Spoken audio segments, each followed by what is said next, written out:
and welcome to District Shine, Episode 3. I'm Jane George, Senate candidate for District 6 here in the state of Tennessee, and we're very excited about the show today. We have some incredible guests, people that are running for state house seats, ready to help us flip the state house to blue. And so we'll look forward to having an opportunity to talk to them after we go through the legislative updates. I thought it was interesting that yesterday Governor Lee actually stated that he wants Tennessee to be, quote, the most pro-family state in the nation by protecting the most vulnerable. This, of course, is in response to the passage of the most restrictive abortion bill that has been created so far. They're in a mad dash to be the ones who make it to the Supreme Court. There's a lot of problems with the bill. One is that it doesn't allow for rape or incest if a child is taken into child custody to be protected because her father has assaulted and raped her, sexually assaulted her. Then if she is pregnant, she is forced to carry that pregnancy. That means that her father will have paternal rights to her child. It also means that when he gets out of jail, that he could potentially rape their daughter and go through the cycle again. There's no forethought or planning. And certainly it is not at all, they're not at all concerned about the health and welfare of women. I also feel that it's interesting that when he stated that they were protecting the most vulnerable in Tennessee, I had to ask, does that include teachers? It doesn't. What about students? No. Mental health issues? Absolutely not. Police reform? Not this time.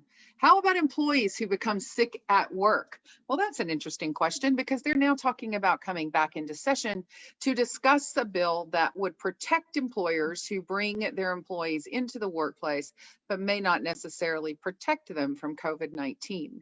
As a consequence, if someone was to become ill at work, would they be able to sue their employer? And the answer is no. The reason they want to come back into session is because they want to make that a retroactive bill, which, by the way, is unconstitutional. So they're wasting time and energy. The abortion bill was passed under closed doors in the cloak of the night without any public attendance or awareness. They also had an opportunity to pass the Medicaid expansion bill. Once again, it was in the Health Committee. Becky Massey Duncan sits in that committee, and she had an option to vote to move the bill to the Senate floor for discussion. If the argument was that it's not an opportunity to talk about something that doesn't impact the budget, let me clarify that for you.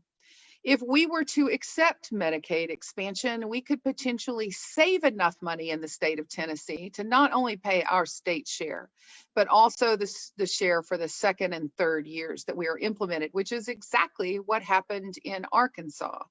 So it's a fiscally responsible decision just as much as it is a decision for the health and well-being of, as we say, the most vulnerable in the healthcare world. I want to also add that population has, through our current legislation, become even more vulnerable.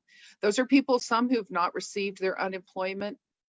Those are people who may or may not have gone back to work, people that have gone back to work but are making minimum wage or less when it comes to our servers.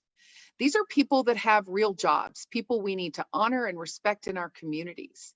They have a right to be protected. And unfortunately, through the bill that doesn't allow them any kind of retribution with their employees, the fact that they're having trouble getting unemployment checks puts them at risk for eviction. This is something we have to start turning our eyes towards here in Tennessee. On June the 1st, the Supreme Court of Tennessee started hearing eviction cases from landlords. They are anticipating so many eviction cases that they have set aside seeing 10 a day on the docket, 4 days a week. There's room for that to even be expanded. As they say, we want to move and process these as quickly as possible. It's a priority in the Supreme Court of the state of Tennessee to get people out of their homes. If you are living in a home that's protected through the CARES Act, you don't have to worry right now. You are protected. You cannot be evicted. However, when the CARES Act is lifted, your landlord can make you responsible for all your past due rent. I want to drive you to my Facebook page. There's some information on Jane George TN Senator District 6 on Facebook. There are some articles that will give you some supportive information. If you happen to be in one of these circumstances, I would strongly request you get yourself educated and start preparing for what might be just down the road. Some of the work that was done in the budget this week, while we're in a global pandemic and facing a recession, schools are facing deep budget cuts here in Tennessee. In Knox County, we had quite a significant cut in our Knox County budgets, but none of our major issues, racial justice issues, these budget cuts, healthcare management, none of these were even addressed in the session. We are also looking at the fact that they decided to keep the MBF statue in our House of Representatives, where our candidates today will be going to work. I think that's something that they may all want to comment on. I also want you to be aware that the police forces in Nashville are actively intimidating protesters in the Capitol, and they are taking personal belongings, tents, coolers, lawn chairs, tables. They're removing things from the area, which is incredibly intimidating for people that are there exercising their First Amendment rights. We also see that there is an unequal distribution in terms of what is happening in our school system. We did have another cut, as Governor Lee let us know. There will not be a raise for teachers this year in the budget, as promised. It won't happen. And there are cuts being made that will affect things like school supplies, textbooks. There are some counties that have already realized they're not going to be able to buy textbooks and some basic supplies for their classrooms this year based on these cuts. One of the other things that passed, we talked about last week, was a measure in TennCare, which allowed a woman to receive care for 12 months after she's given birth for both her and her child. It's very important care, and in fact prevents deaths. That was also cut from the budget. All right, I would love to now segue over to introducing you to our candidates. We have with us today Jay Clark from District 6, Justin Davis from District 14, Matthew Park from District 15, Sam McKenzie from District 15, and Susan Sneed from District 20. When we work today, we're working through the districts in number, no particular order beyond that, going from smallest to largest in number. So welcome, and let's sit back and get to know a little bit about our candidates.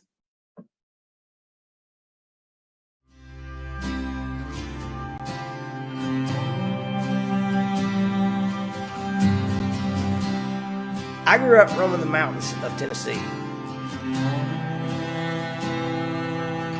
My wife and I spent the better part of our adult lives protecting our natural resources of this region.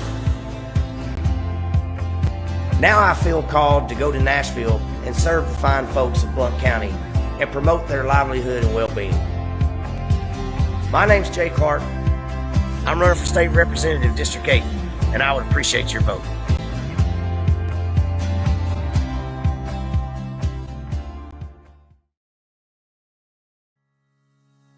I always want to see our state do better and be the best. I mean, when I ran in 18, I was talking about the need for Medicaid expansion, the Republican attack on our public education system, workers' rights. And in 2020, those issues still exist. I mean, we've not seen any change. We've not seen any improvements. So I decided to take up that fight again go out there and work for the working class, go out there and fight for public education, and be sure that Tennesseans have the health care that they need and they deserve.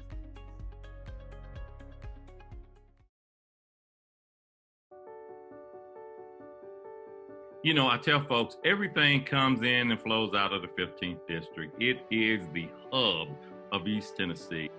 The cornerstone of my platform is creating an environment for a good, solid living wage, jobs that are career-type employment, as well as health care, full expansion for Medicaid. And lastly is education.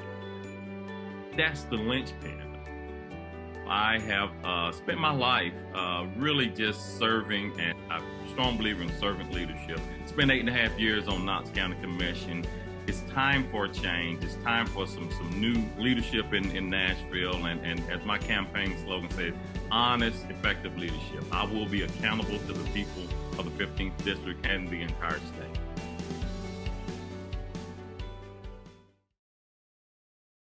The volunteer spirit. It's the creed that unites all Tennesseans, especially right here in Knoxville. We step forward when others need our help. Tennesseans need a criminal justice system that emphasizes opportunity rather than punishment. We need to protect our environment, threatened by a growing climate crisis. We need solutions that allow Tennesseans to be healthy and safe. We're stepping forward to do something about it. Knoxville deserves courageous leadership, willing to stand for a better Tennessee. Leadership that lives up to that volunteer spirit. Our campaign is committed to fighting for criminal justice reform, expanding Medicaid, passing a Tennessee Green New Deal, and fully funding public education and a real raise for teachers. We can do this together. I'm Matthew Park, and I'm running to be your State House representative for District 15. Hi, I'm Susan Sneed, and I am running for Tennessee State House in District 20. I want to make sure we bring our tax dollars back to Tennessee for the benefit of our citizens and get them some affordable, quality health care. Furthermore, I want to dip into that slush fund of how many millions to make sure we fully fund our public schools, including more counselors and coaches, and last but not least, raise the minimum wage! Exclamation point.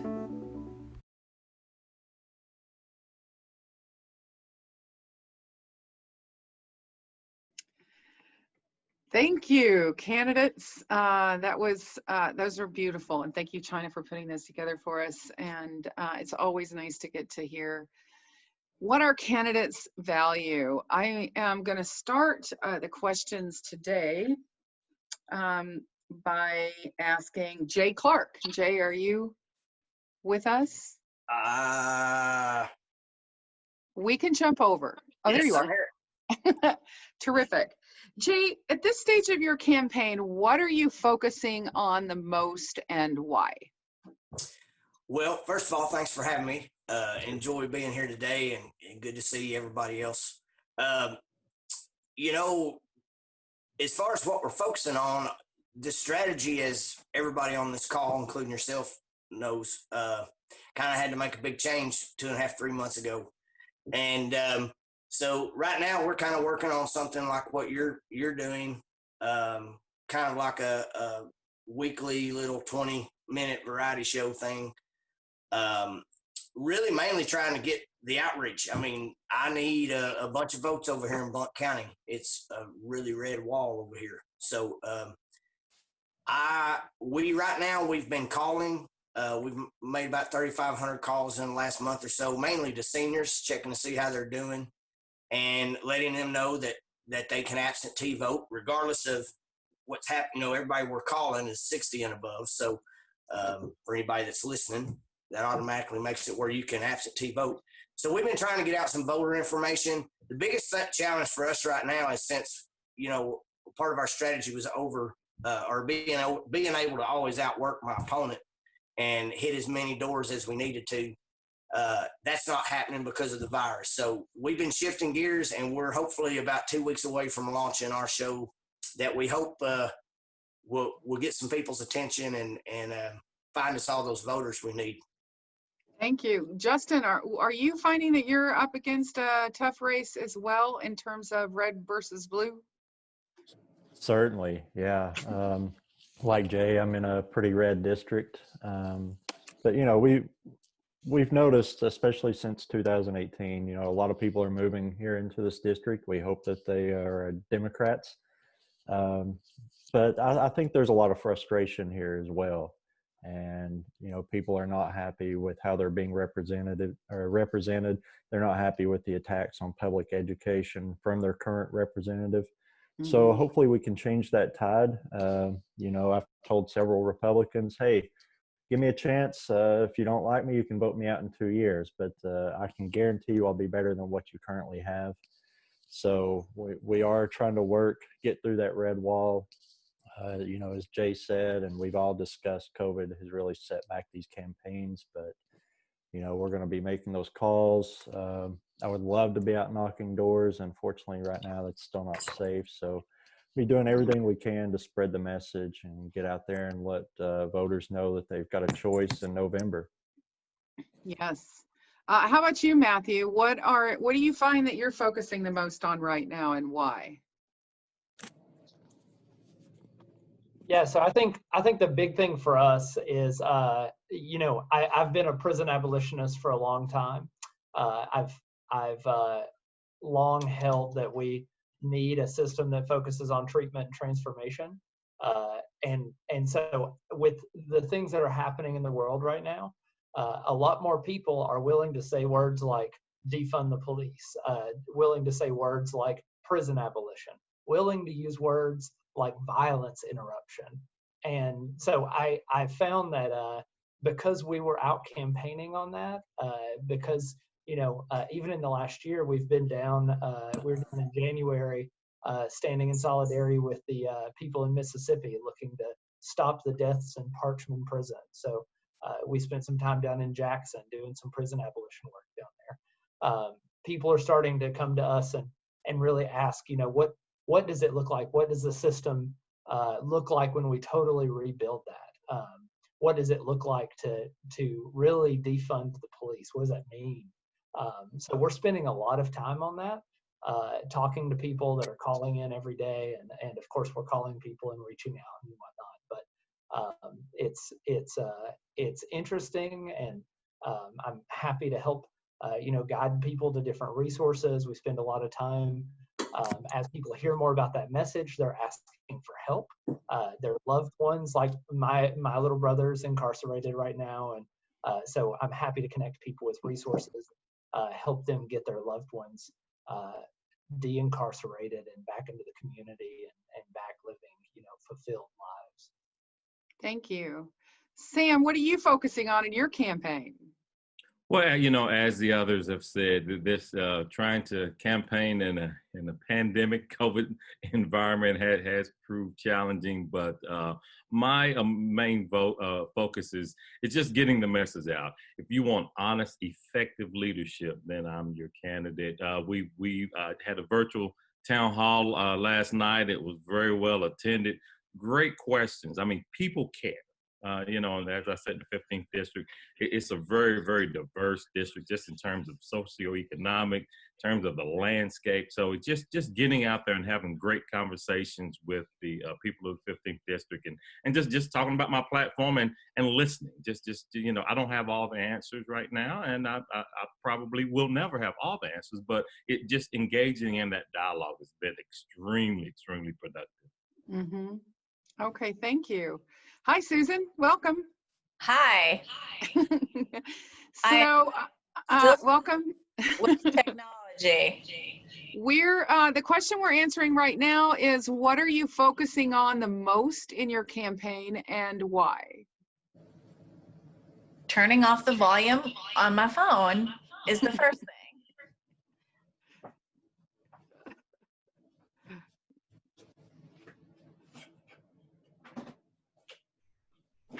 Did she just drop the mic? There she is. Okay, can you hear me okay? Yes, thank you. Okay. I'm going to take this phone out of the room. Why don't you skip? Okay. Yeah, okay. Okay, so we're going to go on then to the next question. And this question is for, I'm having a little technology glitch myself.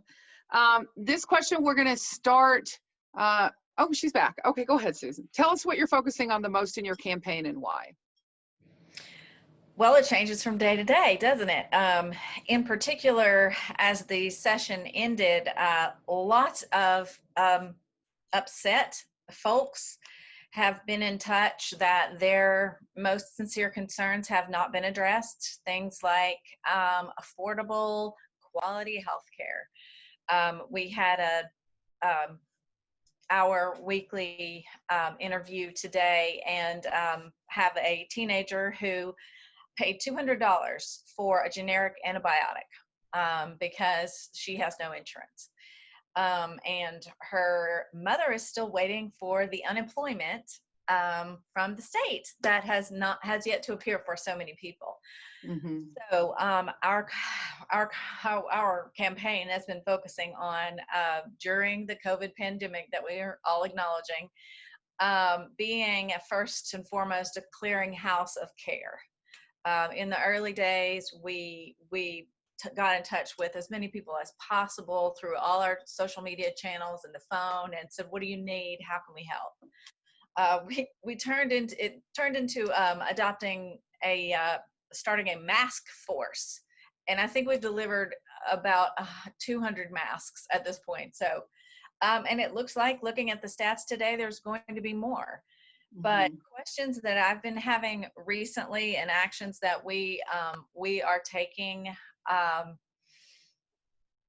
obviously, and in a beautiful way, Blount County has responded to the violence against people of color, in particular after the shooting death of George Floyd.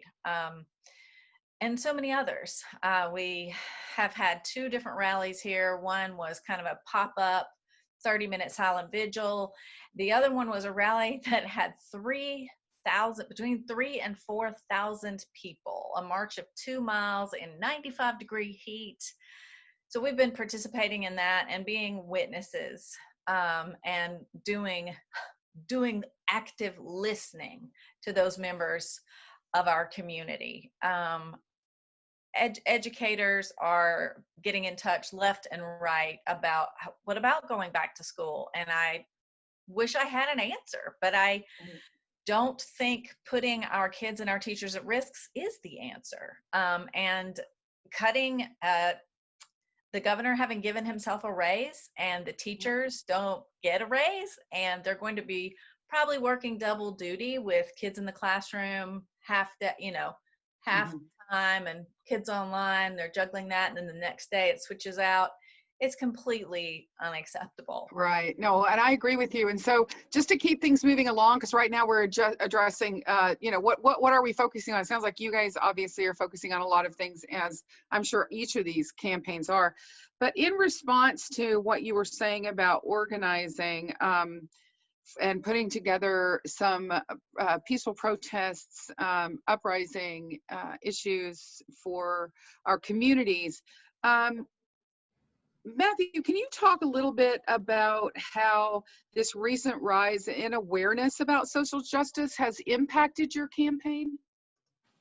Yeah, absolutely. So as a person who's been campaigning since October, I was having to explain a lot. What does it mean to be a prison abolitionist? What do you mean when you say things like transform and defund and demilitarize and disarm the police?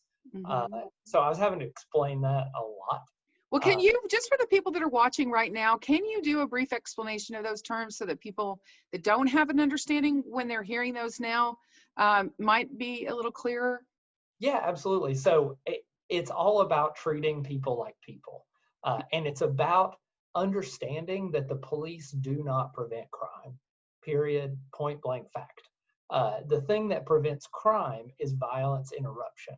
and programs in our communities that lower gun violence, lower other types of violence, treat the causes of crime, treat the causes of these things. But it's also about saying, what is crime and what have we criminalized that shouldn't have been criminalized, right? We criminalized cannabis, and we should not have criminalized cannabis. That has been used as a mechanism to lock up people, especially young Black people, over the past 40 or 50 years. So it's about preventing crime, but it's doing that in the community, but also at the level of government by saying what is a crime right now that shouldn't be, right? What are we criminalizing that we shouldn't be? The legislature tried to push through the bill that would make even using sidewalk chalk during a protest on government property a crime, and a pretty serious crime at that. So that's what's at the core. But then it's about saying, okay, we have someone that has committed a crime. Now we know that there is no time that fits any crime. It's a farce. It's false. The time for the crime is always arbitrary and is most often racist. So what we're saying is we shouldn't have time-based punishments. We should have punishments that are built on treatment and transformation plans developed by mental health professionals, substance use counselors, education professionals. You should be sentenced to that. A plan with goals, not a plan with an arbitrary time that you will serve out and then not have any community-assisted reentry. And then it's about, if people do need to be removed from public spaces, incarcerated, if you will, we're going to treat them like humans. I point everyone to the great example of Halden Prison in Norway. Is a great one to look at, where people are essentially in small studio type apartments, very small, but it's about not putting people in cages, because cages only exacerbate violence. Cages, putting people in cages is an act of violence of the state against people. So I could talk about this all day, and I'm trying to. Well, it is. I mean, I think it's interesting. One of the things that you just talked about, the reality that it's disproportionate, right, in terms of crime and who is convicted. You know, that it's a very small percentage in Tennessee, anyway, of people that are incarcerated due to violent crime. The majority of people are incarcerated due to drug-related activities. And the drug-related activities tend to have longer sentences. So, I was talking last week with David Hayes. We were talking about the 13th Amendment.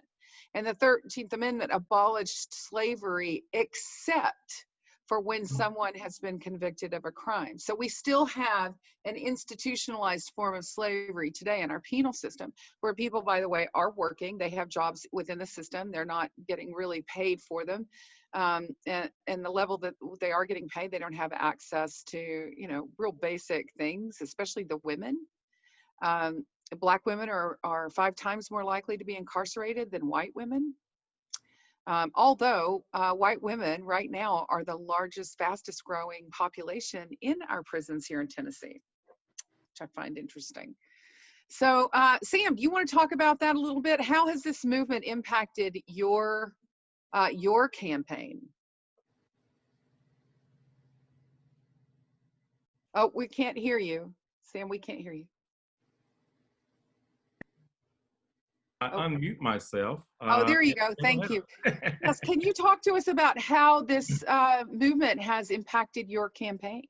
Oh, well, as I tell folks, been a Black man, Black boy, man, my entire life. So I have experience, as we talked about yesterday.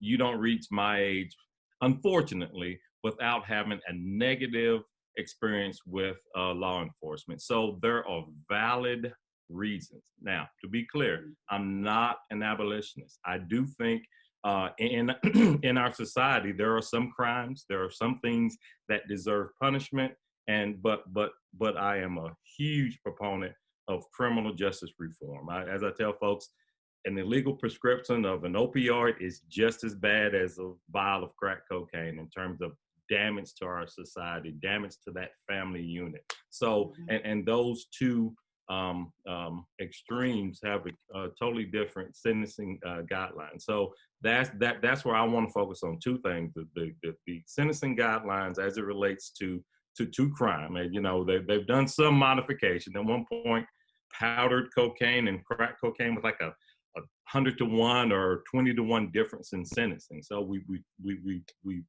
peeled back some of that and exposed some of that underbelly, because that was a racist sentencing guideline. But then the other piece is, so I'm a huge proponent of that, but the other piece is, once a man or a woman has paid their debt to society, we have to treat them like human beings. We need to make employers, and I think the state laws can help with that. Make these employers say, hey, let's give this man, this woman an opportunity for a gainful life. When they walk out, they're restricted to 20% of the jobs, because some applications will have you been convicted, and the job really isn't, it's not pertinent. That's not a pertinent a question to ask. So trying to push these employers to accept these human beings, to accept these people that may have made a mistake but have paid their debt to society, to have a good life from that point on. Yes, thank you for that. I know 50% of people coming out of jail now cannot find a reasonable job, and that's part of what puts them back into the system. Absolutely. Quite frankly. So yes, thank you. How about you, Justin? Are you finding that this movement has impacted your campaign in any way? Yeah, I think so. And this just brings up, reminds us that there is injustice and inequality in our justice system that needs to be reformed. We need to definitely look at reforming our police force and our courts. A lot of this is just a major money racket. We need to end for-profit prisons, especially here in Tennessee with Core Civic. And it's a racket for our courts, for our lawyers. People commit minor crimes, like we said. Cannabis was brought up, and the punishment just doesn't fit the crime. So we're going to have to look at reforming some of our laws, look at being sure, as Sam just mentioned, that we remove the question of, conviction from job applications, so that once someone has served their time, they can get out, get a decent job, move on with their lives, and contribute to society again. So serious reforms are going to have to be made, and we need to elect officials who are going to actually take on those reforms, because I don't think that we're going to get much positive reform done with our current legislators. I think that we also have to remind ourselves, as we're talking about this, we need to talk about things that can be done at the level that you would be elected to. So some of these issues are things that are federal issues, some are state issues, and some are city council issues, and some are county commission issues. So I want to just bring the attention back to that's not in response to anything you just said, but just realizing that we want to make sure as we talk about these things, we're not abstractly talking about what needs to happen in the White House, for example, or in federal legislature. But yeah, I hear what you're saying. Jay, how about you? Have you seen any shifts in your campaign since George Floyd's death? I would say yes, but I think the biggest thing, and I think everybody on this call, and hopefully everybody that sees this, it's made us reflect a little bit personally, as well. My nephew is autistic, and he's 16 and goes to Franklin County High School in Middle Tennessee. And my mom would pick him up, or he'd ride the bus every day home. And he lives with my mom. And he keeps coming home and talking about a coach that he sees at school in the lunchroom, and that he talks to every day. And he was telling my mom how he missed seeing this coach every day because of the COVID stuff, and he doesn't talk a lot. So she said, well, what coach are you talking about? Because my mom taught there for 30 years as a public school teacher. And he says, I don't know his name. And Mom said, well, is he African-American or white? And Jay said, I'm not sure. I'll ask him when we get back to school. I love that. And I mean, that right there, is important, because it would be great if we all could say that we didn't see color, but we need to right now. And I think that's what the biggest impact on me personally. And I think we have to reflect that in the campaign, and make sure that our African-American communities and our Latino communities and others here in Blount County know that I know I can speak for everybody, but especially Susan on this call, we want to represent everybody, regardless of what color you are or who you go to bed with each night or whatever. We are in it for that. So I won't say that it changed direction of the campaign, but it certainly, I think, did some important self-evaluation. And how do I want to govern, and how can I do that in such a way to represent everybody?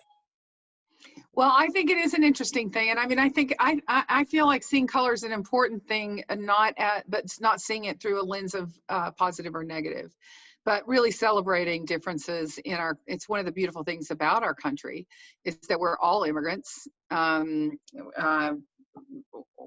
Certainly there are populations that were forced to be here. I don't think we would call those populations from Africa immigrants necessarily.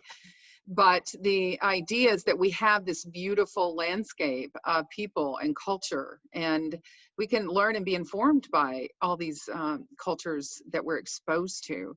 And it's such a positive thing. It's just such a positive thing. I lived in Los Angeles for a while, which is just incredibly diverse.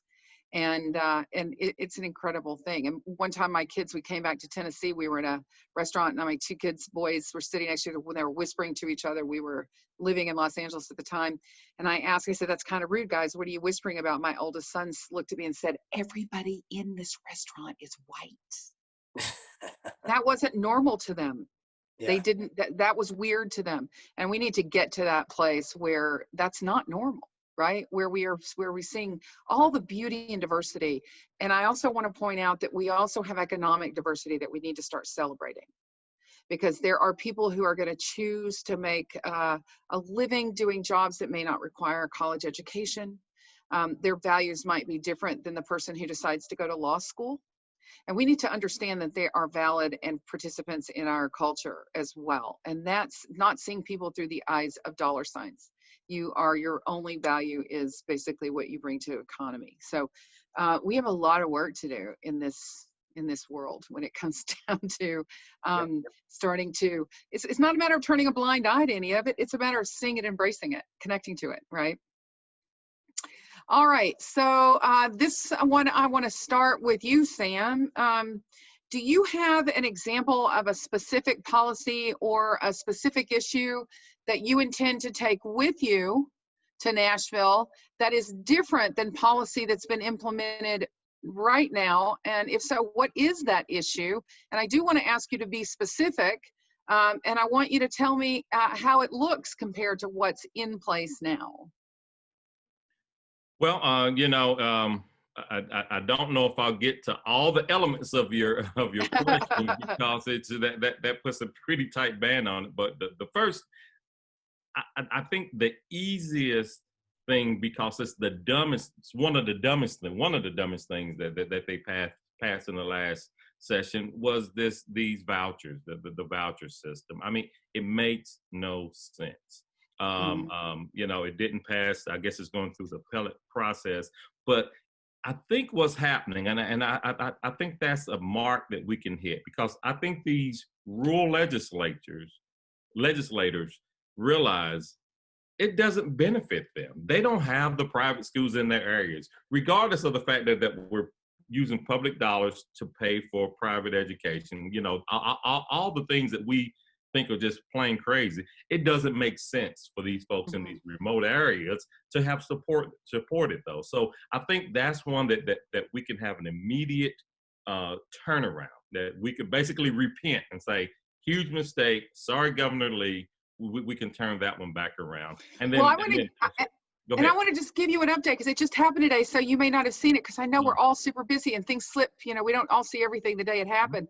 But the court refused to see the appeal. So Good, right now, yeah, that just happened. So good, good. so that's actually for now dead in the water. It doesn't mean that it's not going to come back in some Mhm. other aberration, because mind you, that tends to happen in the General That's right. Assembly in the That's state of right. Tennessee.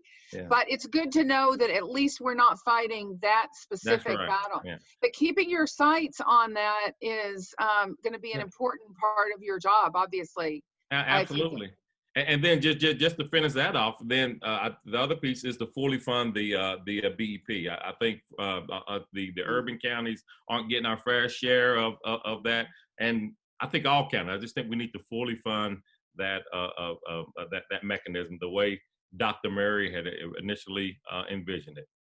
For the people that are watching, can you just tell what that is? Yeah, The BEP. it's the basic education program process. I forgot the P, but That's right. Basic it's education the program.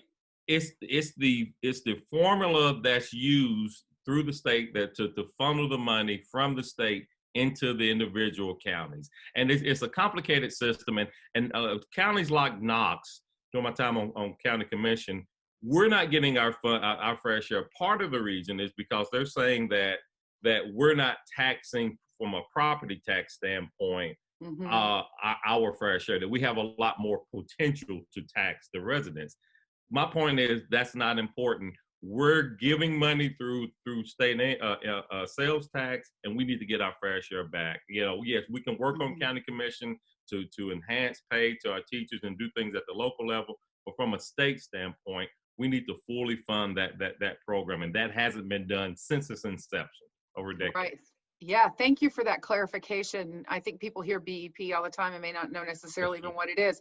I will tell you though, in California, they funded based on property values.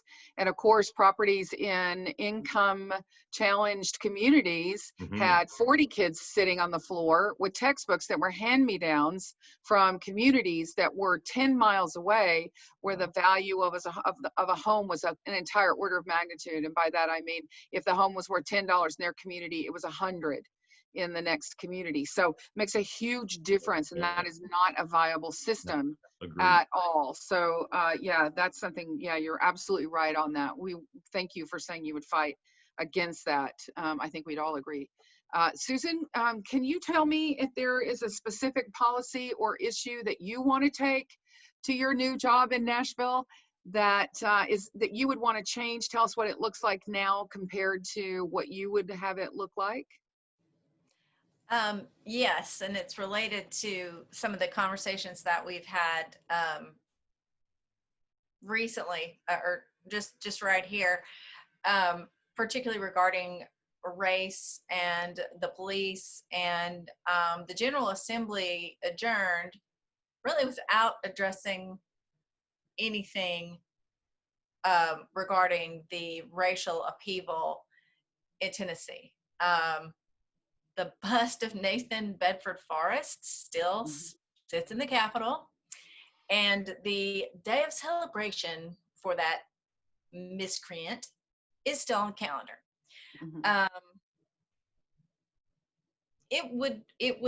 How would I approach removing that, having that removed? I think a proposal like the Museum of the Holocaust. We have a museum of racism or racial history in Tennessee. Things like the Confederate battle flag are really very complex.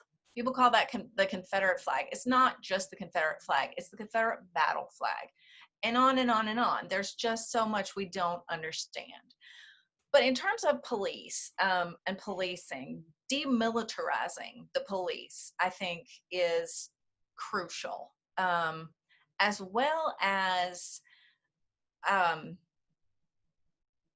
this sounds a bit like some of the things that Matthew was saying, but when you have an officer who has in some way, let's just hope it's a minor offense, against the community, against a person of color, against someone of a different sexual orientation, that the approach toward that officer is remediation, not punishment.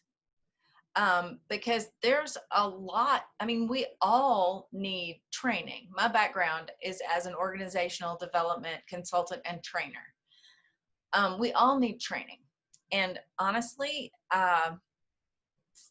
people like the police who carry firearms, deadly weapons, they need performance reviews quarterly. And that sounds crazy. I mean, I've been in jobs where I was lucky if I had a performance review once a year. But I'll tell you, out in California, Jane, my daughter worked in California. She's now in Seattle, home of the coronavirus. They have in the tech industry quarterly performance reviews, and they're your boss, your boss's boss, your skip level boss, and peers. And citizen review boards. So achieving that at a state level is doable, but you have to have the cooperation and the consultation with the communities, the cities, the county, or the counties, the cities, the individual police departments, in order to do that. So, and in order to do that effectively, it can't just be imposed. It has to be meeting in the middle, all up and down the line, along with citizens, to form the strongest sort of net of mutual safety. Oh, well, thank you for that. Justin, how about you? If you had one issue that you were going to change the world with when you go to Nashville, what would it be, and how would it look different than what's there now? I'm going to kind of cheat and say there's two things that once I got there, I would like to take care of. And one is this ridiculous heartbeat bill that was recently passed, and the continued assault that, this GOP-led legislature has just continued on women, their right to health, their right to choose. And so we've got to be sure that we're getting things like that stopped and repealed. And the other is, you and Sam were discussing with, again, an assault on public education. Yeah, the courts have pretty much stopped the voucher bill, but that's just one battle. They're going to keep coming back. We've already saw that Governor Lee is, they've pulled back on the promised teacher pay raises.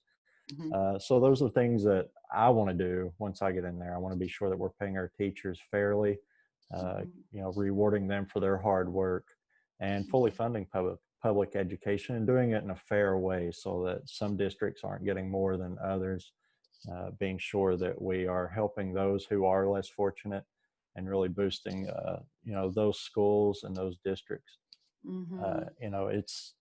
It saddens me, how the voucher bill went down. Of course, Jason Zachary, who I'm running against, was the big vote, the deciding vote there. Come out and voted against the voucher bill, little backroom dealing, and he comes out and supports it. So, I hope that we're all elected so that we can help stop this assault on women and our public education system. Well, it's interesting too, when you talk about the abortion bill, it's going to be really expensive for taxpayers. And I'll tell you why, because their goal is to push this through the court system, and the court system is very expensive. So it's not innocuous. It's going to cost taxpayers money. It's not happening in absentia of the citizens of Tennessee. It's going to cost some money. Jay, how about you?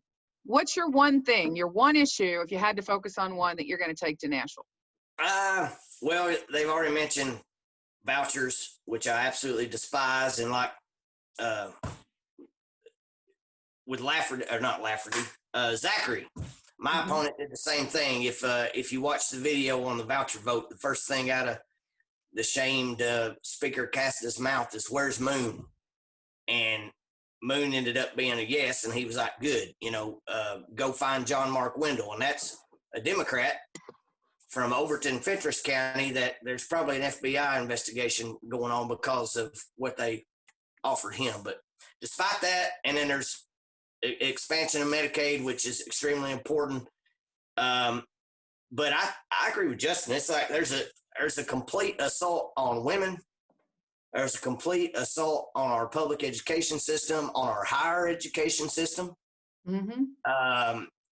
Everywhere from outsourcing our jobs, state employee jobs, to not allowing various curriculum and not supporting various groups of students like we should because they simply don't agree with it from a religious standpoint. But a couple things that I want to work on, and one reason got me in this mess back in 2016, really late 16, was I've had a chronic condition since I was about 12, but I've had to have either surgeries and treatments for it since I was 19. I got a staph infection after one of those, and because of that, I get some kind of epidural injection every couple of months, and I have for almost a couple decades now. It's very expensive. My wife is a federal employee. We have probably the best health insurance you could have, in Tennessee, but yet it still costs us about $10,000 or $12,000 out of pocket every year, and that's a lot of money. And if she didn't make all that money, because she is the primary breadwinner, I wouldn't be able to get those treatments, which means I wouldn't be able to go work. I certainly wouldn't be able to go run for office. So some specific things. You asked for specific. Mine would be, right off the top of my head, have to do with protecting patients. I don't mind calling them out. I think they act like a bunch of crooks. And that's Tennova Hospital. I just switched hospitals after being with them for a decade. My doctors there and my nurses were great, and it sucks that I decided to change, but I had to because they were essentially predatory billing, and they would offer you a full pay discount if you paid in full, of course, 20%. But then they would send you that 20% discount in the mail as a bill. And then if you didn't pay it the second month, you got a letter saying it was going to collections. And I just lost my dad a little over 2 years ago, and I saw my mom get drowned with bills while she was trying to take care of him. And there's no telling how many little ladies and little husbands out there taking care of their spouses or sons or daughters or what have you, get these bills and they just go ahead and pay them. And that's just one example.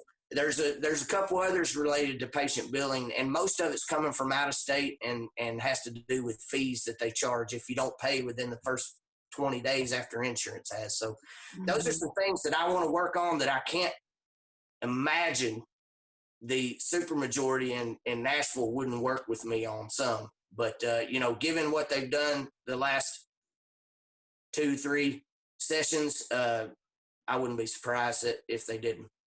Or if they like it, they'll make it their own bill and pass it, which is better than nothing because it's taking care of Tennesseans, and they aren't doing it right now.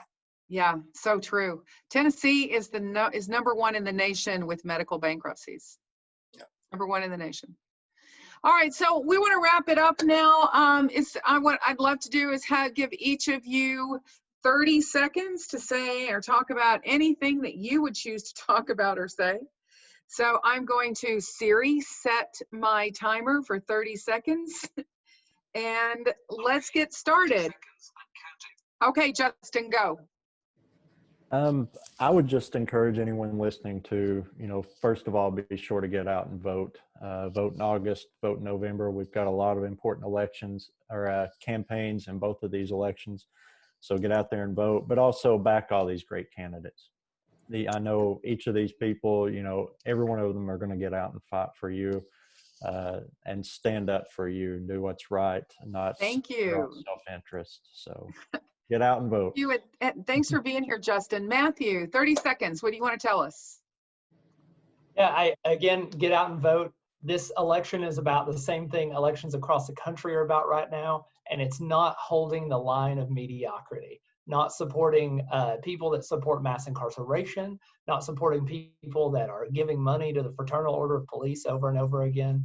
It's about moving forward, making progress in our country, and actually doing something for people, doing something for our people that are hurting.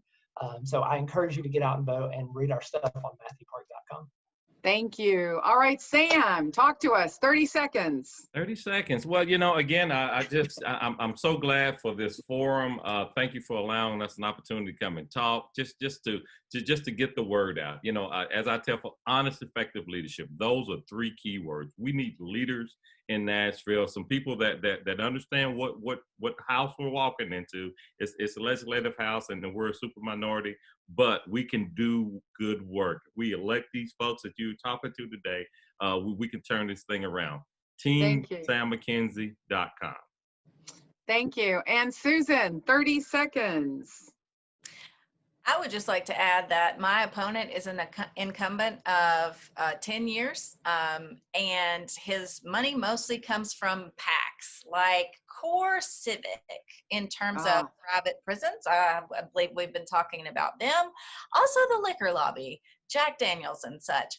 I get my campaign fundings from individuals. I will never take money ever from a corporate PAC. So you know that I'm connected to you. Vote SusanSneed.com. All right, thank you. And thank you all for being here. We really appreciate you taking the time to spend it here with us on District Shine.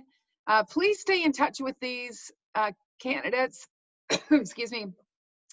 We're going to give you an opportunity to see their individual social media so that you can look them up and send them good, hard questions, push them to be the best they can be.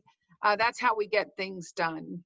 And thank you. I now am excited that since we have Jay Clark, not just as a candidate, but who is also a singer-songwriter, he's going to be the one to share some music with us today. And Jay, thank you so much.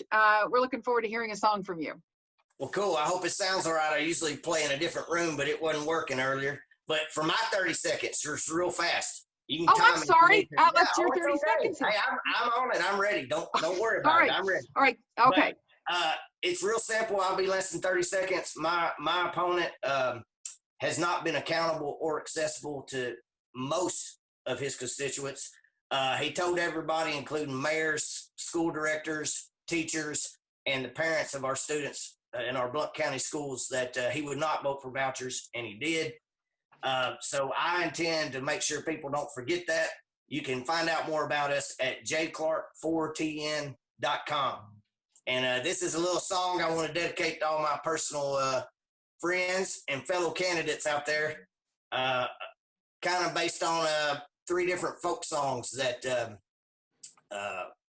are important to different movements. Hopefully you'll figure it out. So let me make sure I got my screen up here right. It's called Mountain Sky.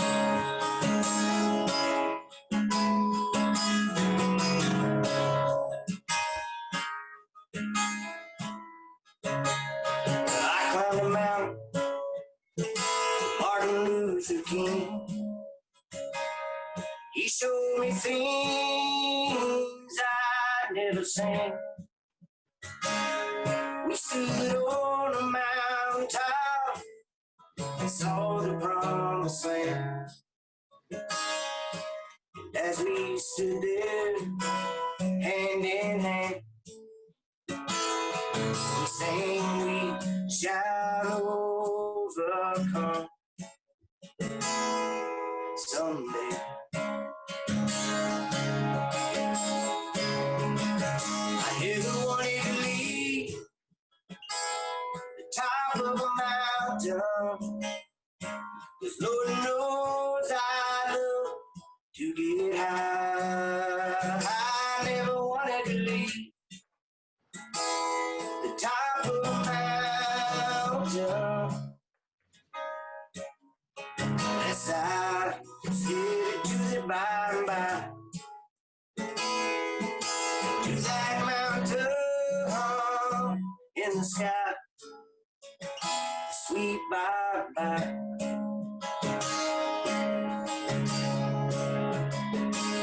High on the ridge, sitting close to your flame.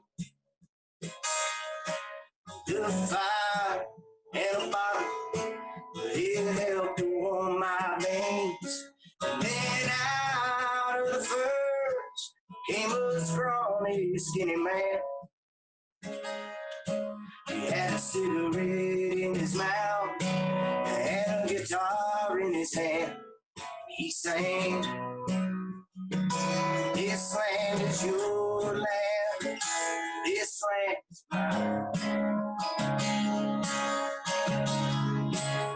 I never wanted to leave the top of a mountain. 'Cause Lord knows I love to get high. I never wanted to leave the top of a mountain. This side is headed to the bye-bye. To that mountain in the sky. Sweet bye-bye.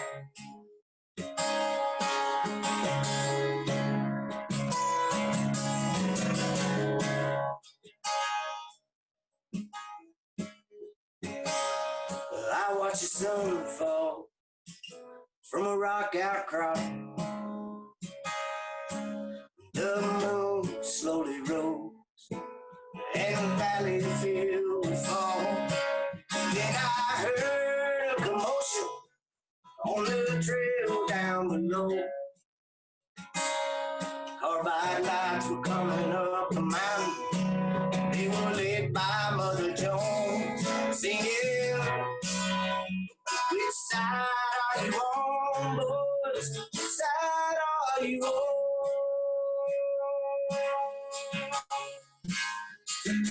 Never wanted to leave the top of the mountain.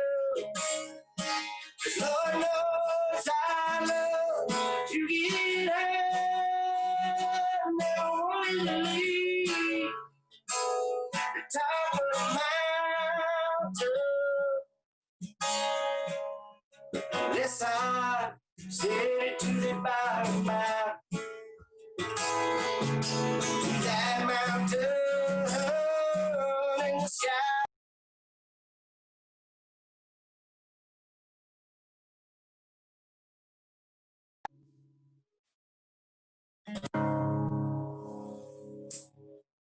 All I got. Well, that wraps up this week's District Shine, airing every Wednesday at 4 o'clock here on Facebook Live. We're looking forward to seeing you again next week. Thank you for sharing some time with us today. We're grateful for this opportunity to talk to others in our community ready to make changes. We appreciate your support and hope to earn your vote. Let's do this together. Take care of yourselves and each other. Peace.